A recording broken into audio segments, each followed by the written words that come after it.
नमस्कार, आप देख रहे हैं पब्लिक टाइम्स पूर्वांचल। मैं हूं हेमा। चलिए जानते हैं आज की विशेष खबरों को। तरकुलवा थाना क्षेत्र के नगर पंचायत के 2 वार्डों में अज्ञात कारणों से 2 दुकानों में आग लग गई, जिसमें लाखों का सामान जलकर राख हो गया। आसपास के दुकानदारों ने काफी मशक्कत के बाद आग पर काबू पाया। तरकुलवा नगर पंचायत के अंतर्गत वार्ड नंबर 9 अम्बेडकर नगर निवासी राम आशीष कुशवाहा अपने ही चौराहे पर गुमटी में किराए की दुकान चलाते हैं। रात में दुकान बंद करके वो घर चले गए थे। मध्य रात्रि में दुकान से धुआं निकलता देख अन्य दुकानदारों ने शोर मचाया। तब तक सारे दुकानदार जुटकर आग बुझाने लगे, लेकिन तब तक लाखों रुपए की किराना का सामान जलकर राख हो गया।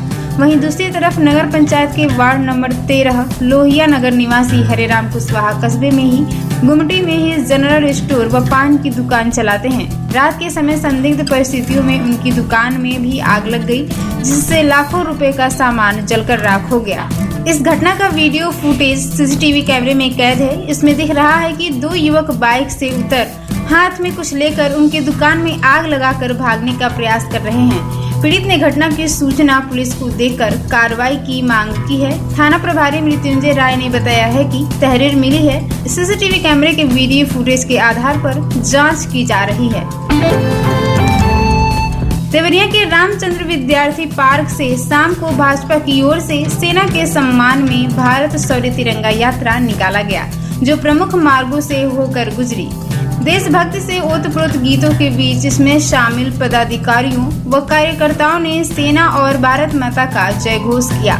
इसमें देवरिया के सांसद शशांक मणि त्रिपाठी, राज्य मंत्री विजय लक्ष्मी गौतम, पूर्व सांसद रमापति राम त्रिपाठी व रविंद्र कुशवाहा, बरहज के विधायक दीपक मिश्र साका, डीके पांडे, अभयनाथ त्रिपाठी, हरेंद्र पाल, रूप नारायण मणि, ऋषिराज मिश्रा, त्रिपुनायक विश्वकर्मा, नित्यानंद पांडे, राजेश मिश्रा, कृष्णानंद गिरी आदि शामिल हुए। बरहज विधानसभा के परसिया देवार व विशनपुरा में सपा की ओर से मोहन सेतु व पीपा पुल चालू करने व देवार में हो रहे हजारों एकड़ खेतों के कटान रोकने को लेकर मोहन सेतु के पास पंचायत आयोजन किया गया। सैकड़ों की संख्या में लोगों ने इसमें प्रतिभाग किया। सपा नेता विजय रावत व राजेश यादव ने कहा कि सपा की कथनी और करनी में अंतर नहीं है। वह जो कहती है जरूर करती है, लेकिन भाजपा सरकार जो कहती है उसके विपरीत काम करती है। देवरिया के राजकीय इंटर कॉलेज में एकीकृत छात्रवृत्ति परीक्षा का आयोजन किया गया। इसमें जिले से पंजीकृत 107 परीक्षार्थियों में 97 शामिल रहे। सफल घोषित होने पर परीक्षार्थियों को कक्षा 9वीं, 10वीं, 11वीं व 12वीं में प्रति वर्ष छात्रवृत्ति शासन की ओर से दी जाएगी। निर्धारित केंद्र पर सुबह 11 बजे से दोपहर 1 बजे तक नियामक प्राधिकरण की ओर से आयोजित इस परीक्षा को लेकर भाग ले रहे कक्षा 8वीं के छात्रों में खूब उत्साह रहा। आरोग्य भारती के तत्वाधान में सदर विकास खंड के ग्राम सिगही में डेंगू से बचाव को लेकर जागरूकता कार्यक्रम आयोजित किया गया। संगठन के प्रांतीय उपाध्यक्ष डॉक्टर अजीत नारायण मिश्र ने कहा कि मच्छरों के पनपने से मच्छर जनित रोग होते हैं। इसमें डेंगू बीमारी खतरनाक और जानलेवा है। इससे बचने के लिए सावधानी बरतनी होगी। इसका एकमात्र उपाय मच्छरों से बचना है। यह बीमारी एडीज मच्छर से फैलती है। यह मच्छर दिन में काटते हैं। उन्होंने कहा कि मच्छरों से बचने के लिए इन पर नियंत्रण जरूरी है, इसलिए पानी को एकत्र न होने दें। आसपास साफ सफाई रखें। इससे बचने के लिए लोगों में जागरूकता जरूरी है। आसपास के स्थान को साफ और स्वच्छ रखें। दवा का छिड़काव और मच्छरदानी का प्रयोग करें। उत्तर प्रदेश में राशन वितरण प्रक्रिया में अहम बदलाव किया गया है। पहले जहां पात्र लाभार्थियों को 3 महीने का एडवांस राशन 21 मई से मिलना था, अब यह व्यवस्था समाप्त कर दी गई है। राज्य सरकार ने राशन वितरण की तारीखों में बदलाव करते हुए नई समय सारणी लागू कर दी है। नई व्यवस्था के अनुसार मई माह का राशन अब केवल 20 मई तक ही वितरित किया जाएगा। जून माह का राशन 25 मई से 5 जून के बीच मिलेगा। जुलाई का राशन 10 जून से 20 जून के बीच वितरित किया जाएगा और अगस्त का राशन 25 जून से 6 जुलाई के बीच मिलेगा। यानी अब लाभार्थियों को हर महीने तय तारीखों पर राशन लेना होगा। 3 महीनों का एडवांस राशन देने की सुविधा 21 मई के बाद से बंद कर दी गई है। राज्य खाद्य एवं रसद विभाग ने इस नई समय सारणी को तत्काल प्रभाव से लागू कर दिया है। सभी कोटेदारों को निर्देश दिए गए हैं कि राशन का वितरण निर्धारित तिथियों में ही किया जाए। अतः राशन कार्ड धारक इन नई तारीखों का ध्यान रखें और तय समय पर ही अपना राशन प्राप्त करें। भारत सरकार ने बांग्लादेश से आने वाले रेडीमेड कपड़ों समेत कई उपभोक्ता वस्तुओं के आयात पर बड़ा फैसला किया है। अब रेडीमेड गारमेंट्स का आयात केवल कोलकाता और नहवा सेवा बंदरगाहों के जरिए ही किया जाएगा। इसके साथ ही पूर्वोत्तर राज्यों की 11 जमीनी सीमा चौकियों से कई उपभोक्ताओं वस्तुओं के आयात पर रोक लगा दी गई है। यह फैसला बांग्लादेश द्वारा भारत से आने वाले उत्पादों पर लगाई गई पाबंदियों के जवाब में लिया गया है। हाल के महीनों में बांग्लादेश ने अपने कई सीमावर्ती जिलों में भारतीय वस्तुओं के आयात पर रोक लगा दी थी, जिससे व्यापार में असंतुलन पैदा हो रहा था। सरकारी आंकड़ों के मुताबिक बांग्लादेश हर साल भारत को करीब $7 मिलियन के रेडीमेड कपड़े निर्यात करता है। इसमें से 93% कपड़े भारत की जमीनी सीमा चौकियों के माध्यम से भेजे जाते हैं। अब इन वस्तुओं का आयात केवल समुद्री मार्ग से संभव होगा, जिससे बांग्लादेश के व्यापार पर सीधा असर पड़ने की संभावना है। व्यापारी वर्ग और लॉजिस्टिक्स सेक्टर में इस फैसले को लेकर हलचल तेज हो गई है, जबकि विशेषज्ञों का मानना है कि यह कदम भारत बांग्लादेश व्यापार संतुलन को लेकर नई रणनीति का हिस्सा हो सकता है। सरकार की ओर से सभी संबंधित एजेंसियों को निर्देश दिए गए हैं कि वे इस नई व्यवस्था को सख्ती से लागू करें। उत्तर प्रदेश सरकार के कृषि मंत्री श्री सूर्य प्रताप शाही ने लगातार दूसरे दिन अपने पैतृक गांव पकहा व गढ़रामपुर से होकर बहने वाली खनुआ नदी की सफाई में सहभागिता निभाई। इस अभियान में क्षेत्रीय लोगों के साथ स्वयं भाग लेते हुए उन्होंने नदी की स्वच्छता के प्रति जागरूकता का संदेश दिया। जिलाधिकारी दिव्या मित्तल भी मौके पर पहुंची और मंत्री के साथ मिलकर नदी की सफाई कार्य में श्रमदान किया। सुरक्षा की दृष्टि से एसडीआरएफ की 2 टीमें नाव समेत नदी में तैनात रही। सुबह 7 बजे से 11 बजे तक चले इस सफाई अभियान में 3 नाव और 1 जेसीबी मशीन की सहायता से करकटा घाट से बिचला घाट होते हुए चतुर्भुज बाबा घाट तक लगभग 1 किलोमीटर क्षेत्र में सफाई की गई। 2 दर्जन से अधिक मछुआरों ने इस कार्य में सक्रिय सहयोग किया। स्थानीय लोगों ने नदी से प्लास्टिक, कूड़ा करकट व अन्य अपशिष्ट बाहर निकालकर नदी को स्वच्छ बनाया। कृषि मंत्री ने इस अवसर पर जनता से अपील किया कि वे नदियों को साफ सुथरा रखने में सहयोग करें और इस प्रकार के प्रयासों को निरंतर जारी रखें। सफाई कार्य में उत्तर प्रदेश के साथ साथ बिहार राज्य की सीमा से लगे इलाकों के लोगों ने भी श्रमदान कर सहभागिता दिखाई। जिलाधिकारी ने मौके पर खनुआ नदी के घाटों का निरीक्षण भी किया।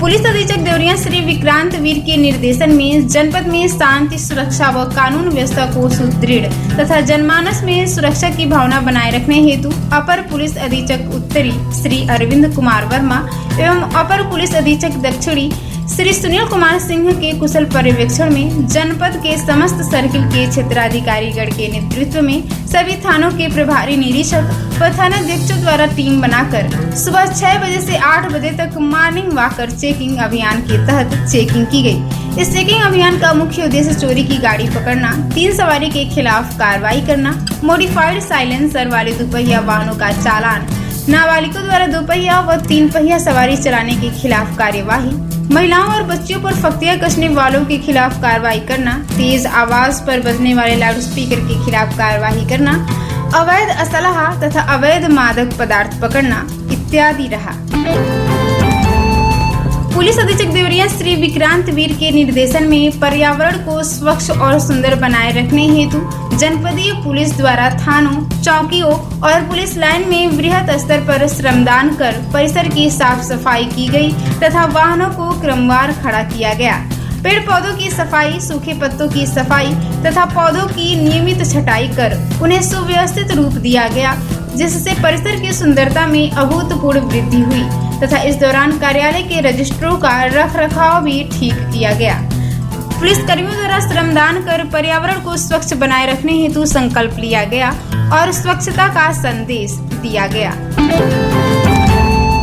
उत्तर प्रदेश शासन द्वारा महिलाओं एवं बालिकाओं के सुरक्षार्थ व स्वावलंबन हेतु चलाए जा रहे मिशन शक्ति अभियान फेज 5 के तहत पुलिस अधीक्षक देवरिया श्री विक्रांत वीर के निर्देशन में देवरिया के थाना मैल की मिशन शक्ति दीदी महिला आरक्षी उपासना मिश्रा द्वारा थाना क्षेत्र के अंतर्गत बरठा चौराहे पर विद्यालय की छात्र छात्राओं को मिशन शक्ति फेज 5 के तहत सरकार द्वारा जारी विभिन्न हेल्पलाइन नंबरों जैसे dial 112, helpline 181, women power line 1090, child helpline 1098, CM helpline 1076, one stop centre 181, स्वास्थ्य सेवा हेल्पलाइन 102 व एम्बुलेंस सेवा 108 आदि के विषय में जानकारी देकर जागरूक किया गया।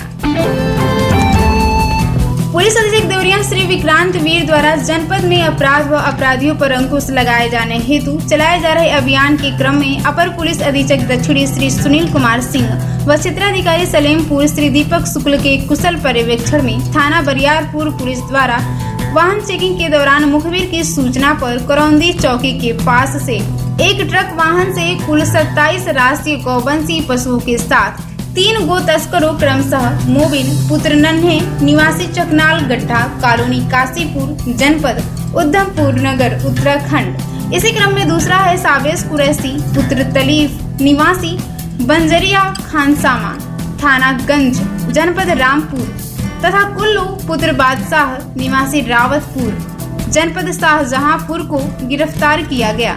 गिरफ्तार अभियुक्त के पास से 2 अदद अवैध चाकू भी बरामद किया गया है। पुलिस टीम द्वारा बरामद वाहन, चाकू व गौवंशु पशुओं को कब्जे में लेकर अभियुक्तों को हिरासत में लेकर उनके विरुद्ध थाना स्थानीय पर गोवध निवारण अधिनियम व 11 पशु क्रूरता निवारण अधिनियम अभियोग पंजीकृत करते हुए नियमानुसार अग्रिम विधि कार्रवाई की जा रही है। श्रीमान पुलिस अधीक्षक देवरिया श्री विक्रांत वीर के निर्देशन में जनपद में शांति सुरक्षा व कानून व्यवस्था को सुदृढ़ तथा जनमानस में सुरक्षा की भावना बनाए रखने हेतु अपर पुलिस अधीक्षक उत्तरी श्री अरविंद कुमार वर्मा व अपर पुलिस अधीक्षक दक्षिणी श्री सुनील कुमार सिंह के कुशल पर्यवेक्षण में जनपद के समस्त सर्किल के क्षेत्राधिकारीगण के नेतृत्व में सभी थानों के प्रभारी निरीक्षक तथा थाना अध्यक्ष द्वारा टीम बनाकर नाकाबंदी चेकिंग अभियान के तहत चेकिंग किया गया। इस चेकिंग अभियान का मुख्य उद्देश्य चोरी की गाड़ी पकड़ना, संदिग्ध व्यक्तियों और वाहनों की चेकिंग करना, बिना कागजात के वाहनों की जांच करना और संदिग्ध गतिविधियों पर रोक लगाना, अंतर्राज्यीय सीमा पर अपराध नियंत्रण, सीमावर्ती क्षेत्रों में अंतर्राज्यीय अपराधों की आवाजाही पर अंकुश लगाना व अवैध असलहा अथवा मादक पदार्थ पकड़ना आदि रहा।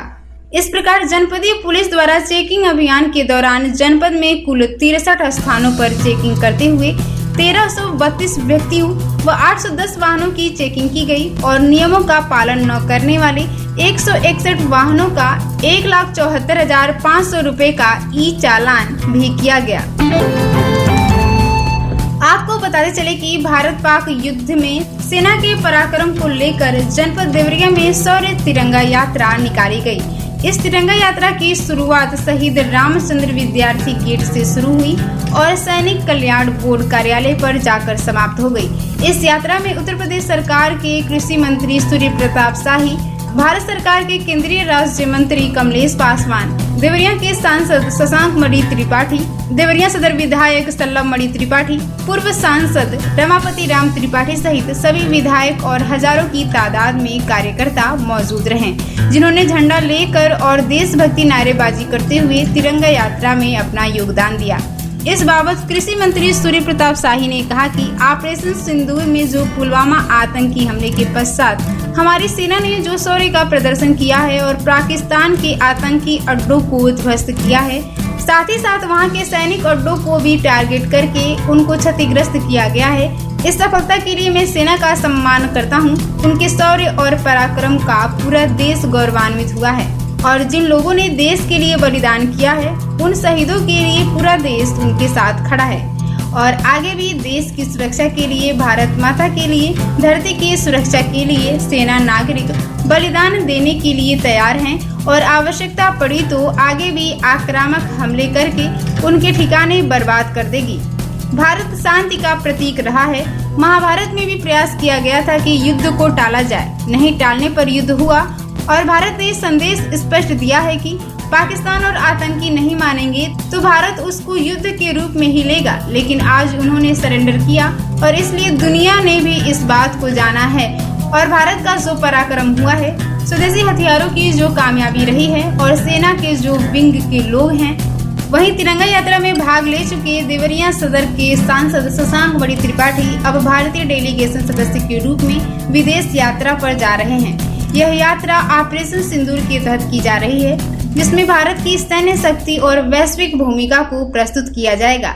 इस संबंध में सांसद शशांक मणि त्रिपाठी ने कहा है कि हम विदेशी धरती पर भारत के पराक्रम की बात करेंगे और पाकिस्तान द्वारा फैलाए जा रहे झूठ का पर्दाफाश भी करेंगे। यह हमारे देश के सम्मान और सच्चाई को सामने रखने का मौका है। बताया जा रहा है कि इस डेलीगेशन में भारत के विभिन्न हिस्सों से जनप्रतिनिधि शामिल हैं, जो अंतर्राष्ट्रीय मंचों पर भारत की उपलब्धियों को और रुख को मजबूती से रखेंगे। तो ये थी आज की देवरिया की खास खबर। नमस्कार।